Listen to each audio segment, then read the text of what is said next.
everybody for joining us this morning to look at employee mental health and wellbeing in the new normal, and also to really look at the impact that the pandemic has had on employees. So as guidance on working safely during this pandemic continues to evolve, employers are needing to adapt to new ways of working. However, with change come the new challenges, and it's vital that employers provide support to their employees in their transition into the new normal and placing mental health and well-being at the forefront. So even before COVID, we knew mental health was important.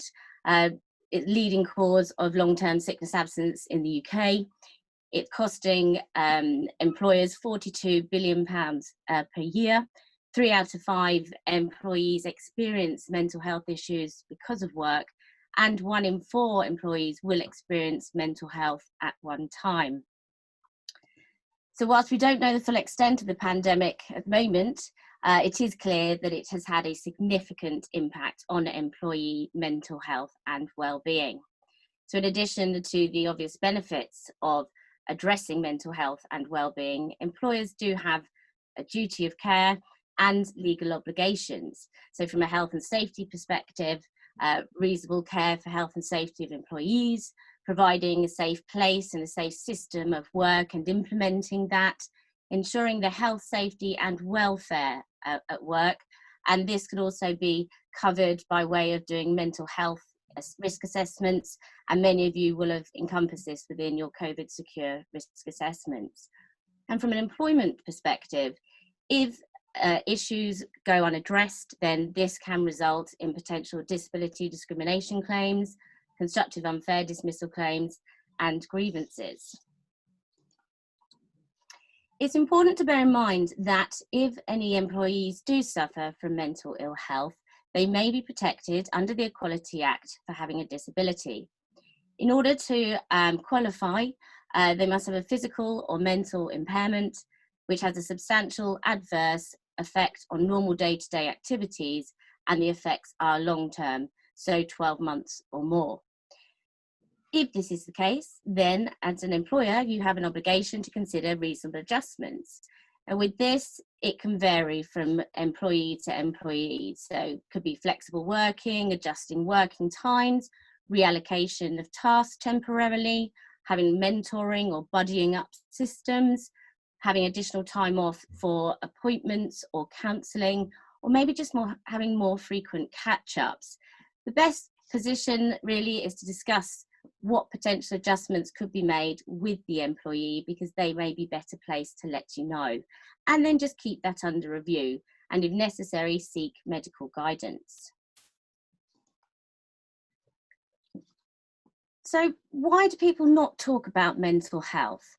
Well, from a line manager's perspective, they could actually have a genuine fear of saying the wrong thing or making the position worse, or a fear of breaching their legal obligations, or just completely oblivious to the signs. And from an employee's perspective, fear of discrimination, stigma, shame, or being seen as weak, and a genuine fear of dismissal. This is why it's even more important that we do stamp out this stigma, and employees do feel that they're actually able to speak openly about mental health in the workplace. And again, it's even more important for this reason that we look at spotting early signs of changes in people's personality, seeing if somebody's acting a little bit differently to normal. So it's always useful to spot the early signs, some of which: poor performance, errors, forgetfulness, someone talking more or becoming less withdrawn. It's a change in their personality, irritability or tearfulness, poor attendance or timekeeping, working longer hours, indecision, becoming easily distracted, having obsessive compulsive disorders, or maybe unexplained aches and pains. If any of these are coming to the fore, then perhaps it's time to have a quiet word with the employee, take them to one side and say, is it time for a chat? Just to see if there's any support that can be provided to them. So as a result of the pandemic, employees may be feeling more, obviously needing to work harder, either for fear of job security or just simply by having to cover colleagues who may be made redundant or currently on furlough. And this, I believe, will lead to a further increase in presenteeism and leavism. For those who don't know, presenteeism is where people are attending the workplace when they're ill, they're struggling, and perhaps even ignoring doctor's advice to stay at home, but feel compelled that they must go in. So a few more signs here: poor quality of work, mistakes, obviously a reduction in productivity, poor timekeeping, working longer hours, tiredness or erratic or aggressive behaviour, and perhaps even a reluctance to turn on their cameras in video calls. Leavism is really, initially was really to refer to when employees are using their holiday and time off in order to catch up, in order to do all of their work. And I think this will be more of a growing issue for those working remotely, working at home as a result of COVID-19, because people find that they're probably unable to switch off. There's this always on culture, and we'll get from our phones and from our laptops, we'll get messages coming up and think it's ever too easy just to go, I'll just nip on to the laptop or just check my emails on my phone. So it's really just to signs such as people being constantly connected, always on, always available to take phone calls at any time, replying to emails at all sorts of times of the day, perhaps a reluctance to book annual leave, or maybe an inability to hand over projects because they want to keep the work and do it, or perhaps finishing off work at weekends, taking it on holiday, and because they want to do it themselves. So they might be perhaps not providing proper holiday notes. And also recently, there's been a French case that's just come out, and it's of this concept of bore-out. And this is where a French worker was actually awarded €40,000 against their employer, who found that the courts have found that they'd inflicted extreme boredom on him, amounting to harassment. Now, whilst this is a French case, it's an important reminder for employers to look at workloads, especially as a result of COVID, especially if workloads have decreased, and just to have a check-in with the employee, just to see if it's having an effect on their mental health.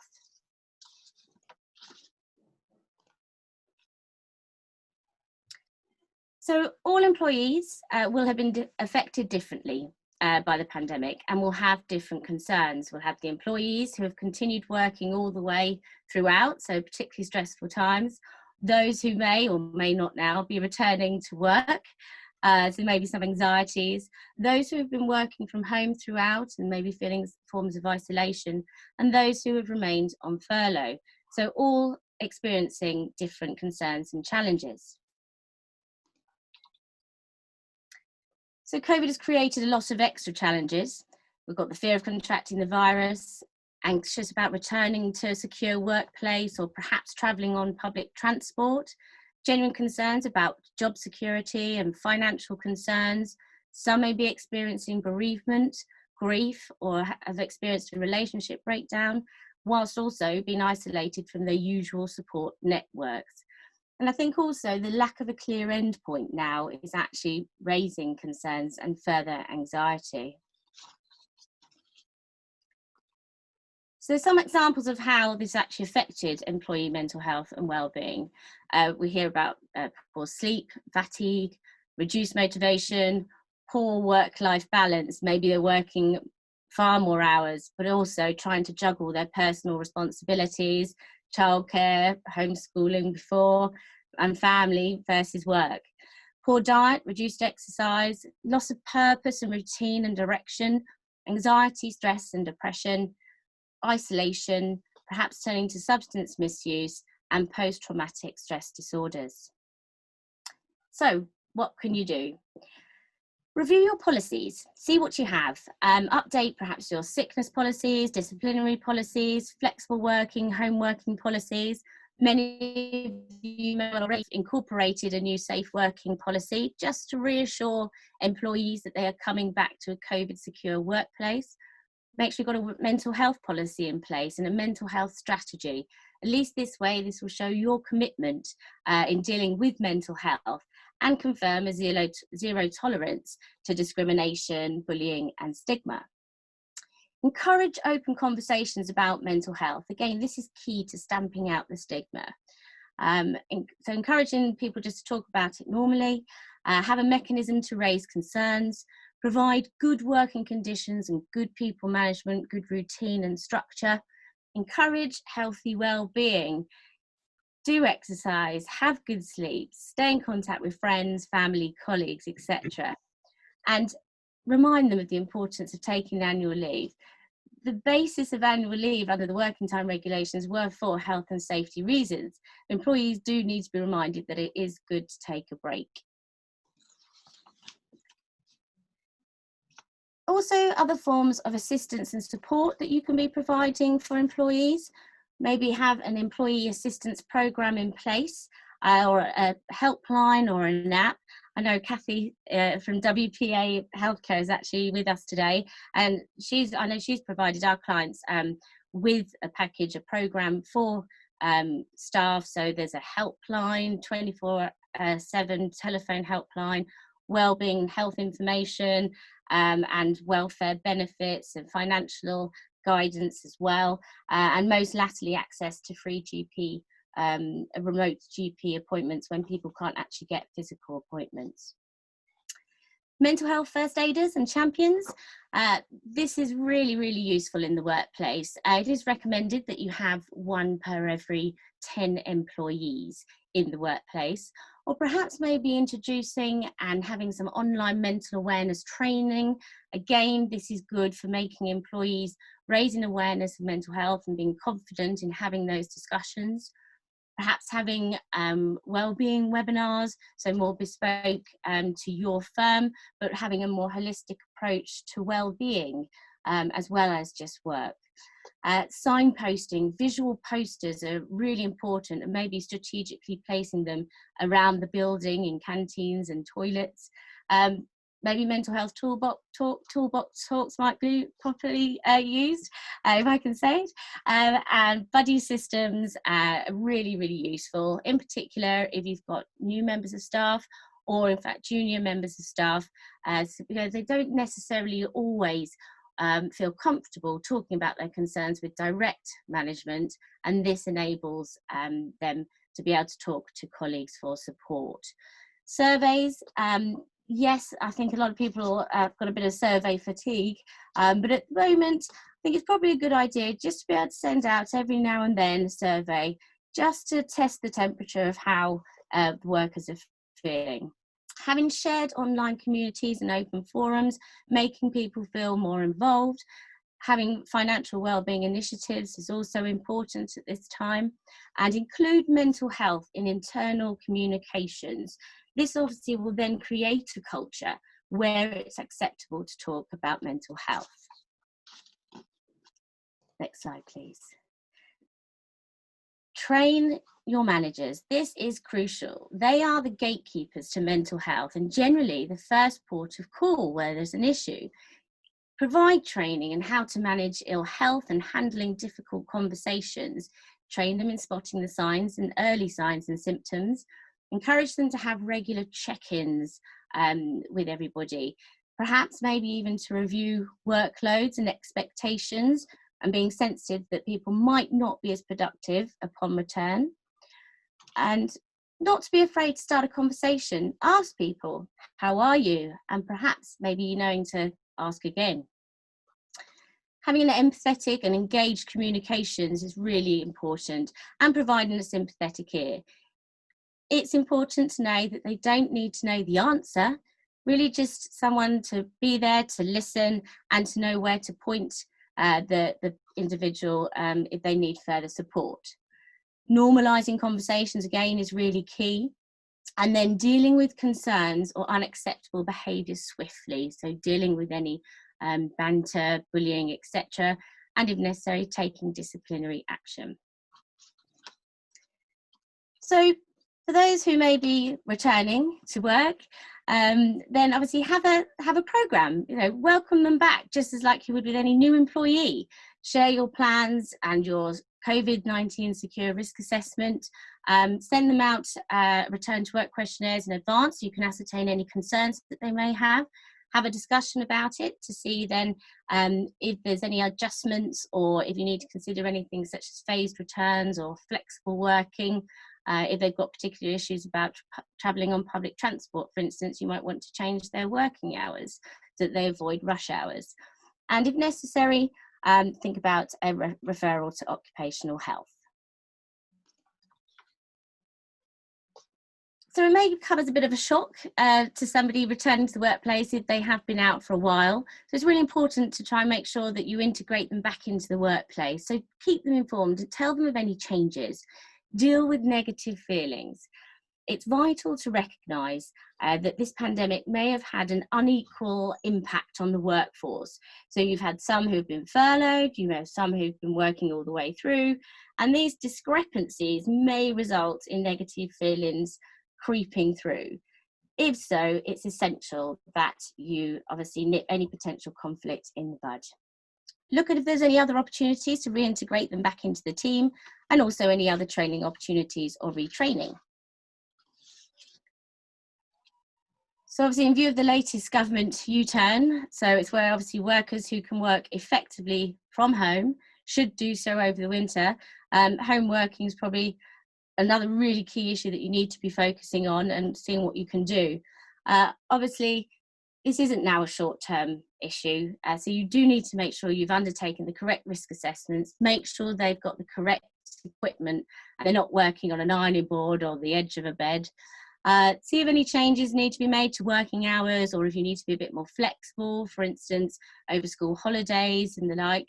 And really, really key is to keep them in sight and in mind. ACAS did a recent survey which stated that 1 in 2 those working at home felt isolated, and 7 in 10 were missing the social interaction with colleagues. So having regular check-ins and providing regular feedback is important, but don't rely just on emails and texts. Have more virtual meetings with them, and again, this will be easier to be able to spot early signs. Discuss mental health and well-being. As I said, encourage them to speak to friends, take breaks, limit screen time, exercise, and also another element is just to have perhaps for the new starters or for the juniors and trainees, a supervision and mentoring program, where normally they would have that hands-on experience, and that might not be possible. Also have an online platform to encourage team spirit, and I know companies have a virtual drinks evening, lunches or quizzes. But again, just to bear in mind this work-home life balance. Obviously having your home as your office will inevitably blur the boundaries.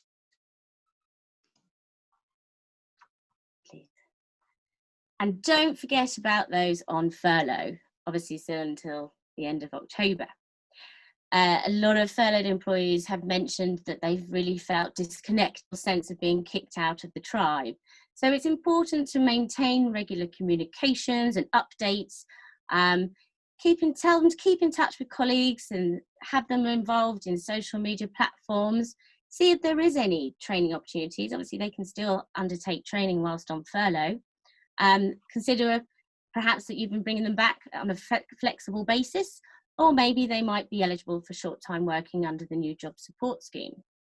Again, what is key is be available to discuss their concerns. And finally, look after your own mental health and well-being. This will ensure that you are better placed physically and mentally to support others as they adjust to the new normal. Thank you.